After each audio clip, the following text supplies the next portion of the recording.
안녕하세요. 역사경제 해결사예요. 어제 6월 5일 하루 동안 코스피가 5.5% 넘게 빠지면서 8,160으로 마감했어요. 하루 만에 480포인트 가까이 증발했어요. 삼성전자가 6.4%, SK하이닉스가 9.9%, SK스퀘어가 7.6% 무너졌어요. 어제 하루에만 외국인이 2조 8천억 원어치를 팔았고 기관도 1조 4천억을 던졌어요.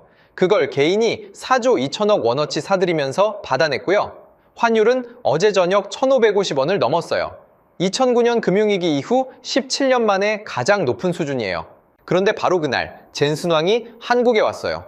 홍대 고깃집에서 최태원, 구광모, 이혜진 회장하고 회동까지 했죠. 호재가 코앞인데 시장은 와르르 무너진 거예요.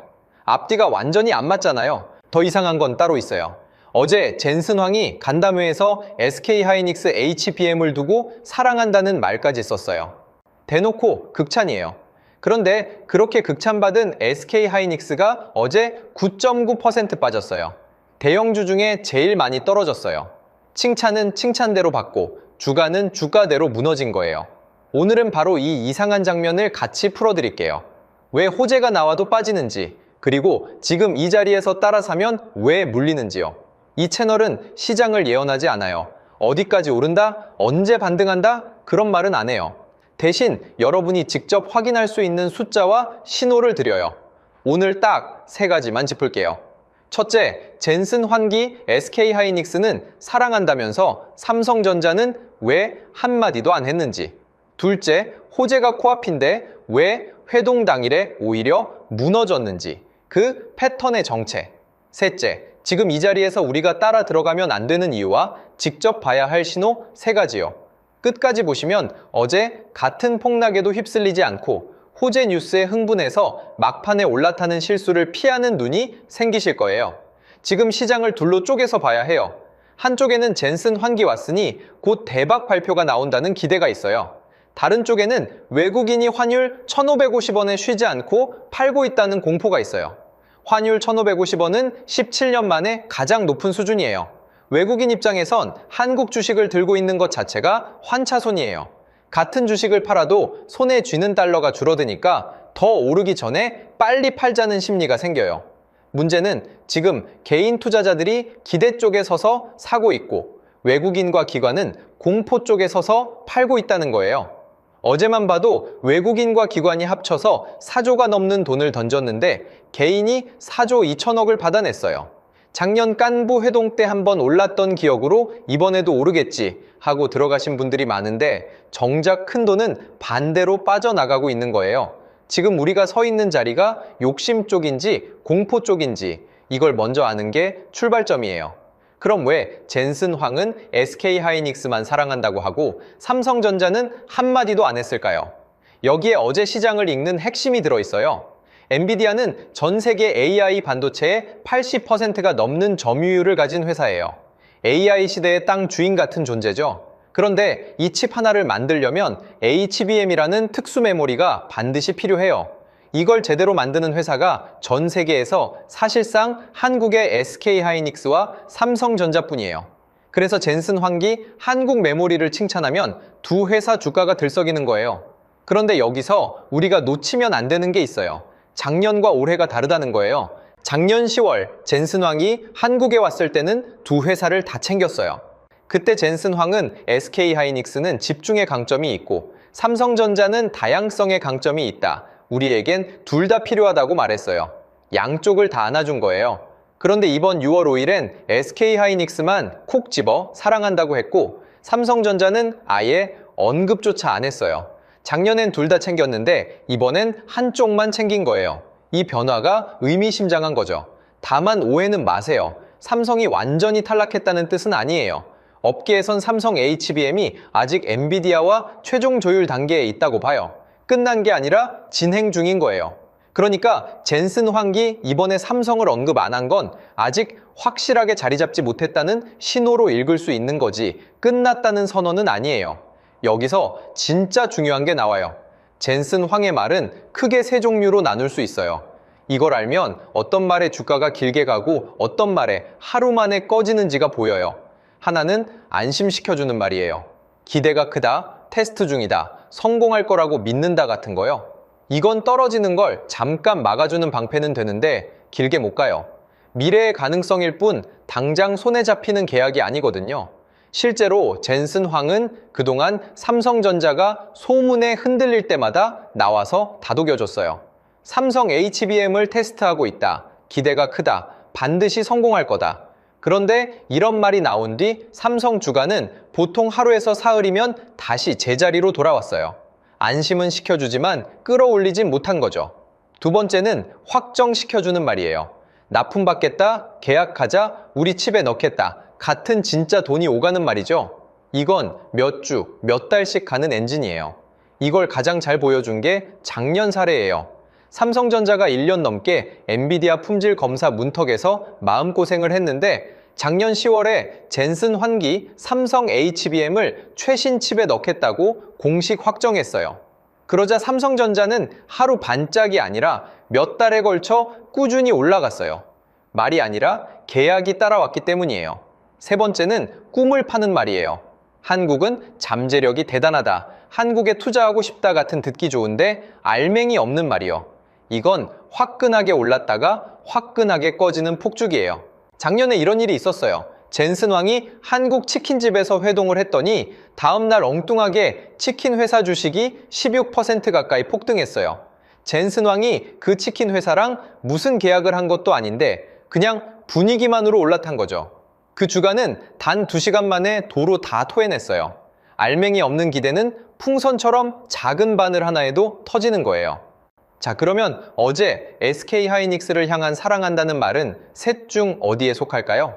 계약도 발주도 따라붙지 않은 칭찬이니까 엔진이 아니라 안심시켜주는 말이에요. 작년엔 두 회사를 다 안아줬던 젠슨 황이 이번엔 한쪽만 칭찬했는데 그 칭찬마저 알맹이는 없었던 거죠. 그래서 극찬을 받고도 어제 9.9% 빠진 거예요.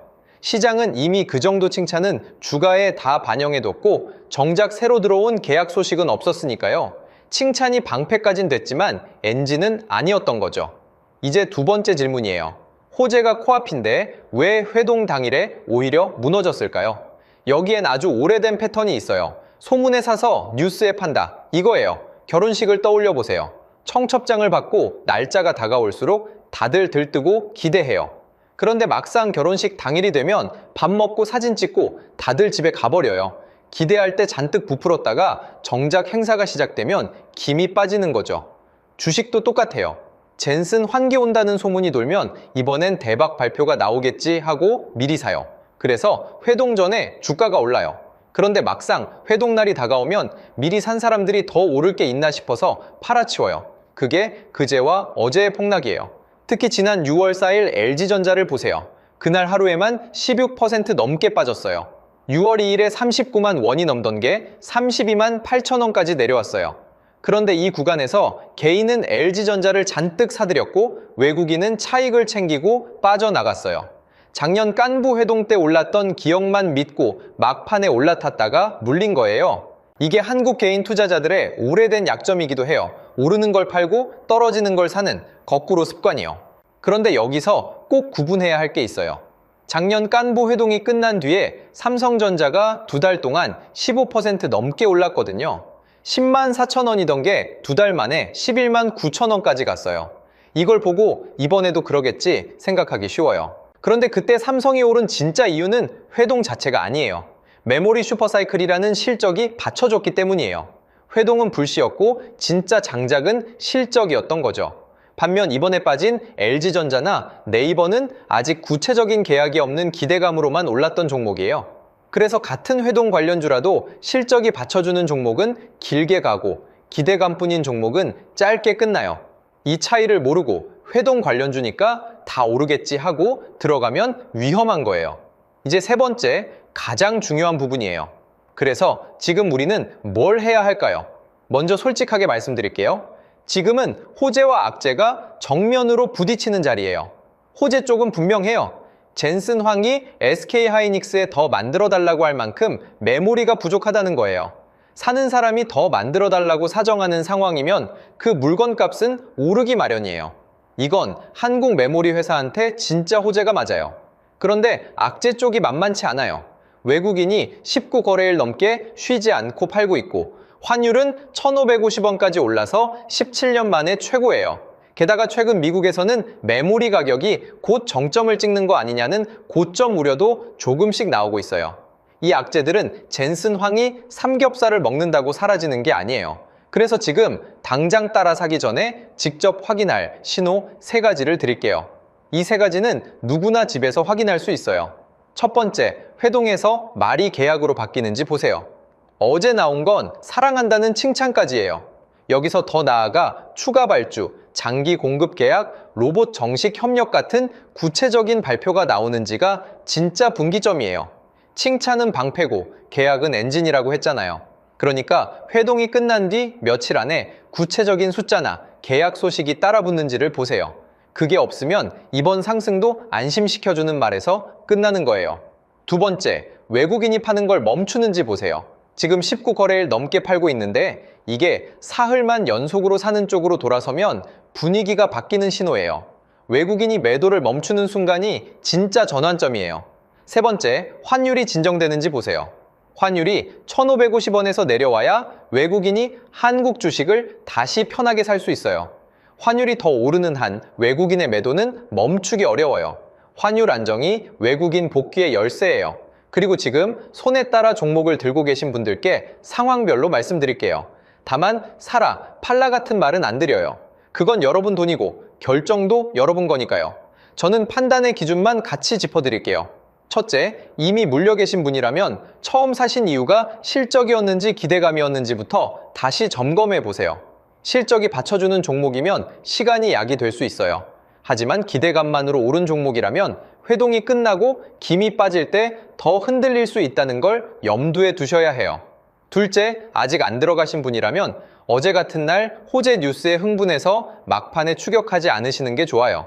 손실을 빨리 메우려고 급하게 더 화끈한 종목에 들어가는 게 2번 물리는 가장 흔한 길이에요. 셋째, 단기로 짧게 보시는 분이라면 위 3가지 신호가 풀리기 전까지는 변동성이 평소보다 훨씬 크다는 걸 기억하세요. 하루에 10%씩 출렁이는 장에서는 작은 뉴스 하나에도 계좌가 크게 흔들릴 수 있어요. 이 숫자들은 어디서 확인하냐면 외국인 매매 동향은 한국거래소와 증권사앱의 투자자별 매매 동향에서, 환율은 어느 포털에서나, 회사의 실제 실적은 전자공시에서 누구나 직접 볼 수 있어요.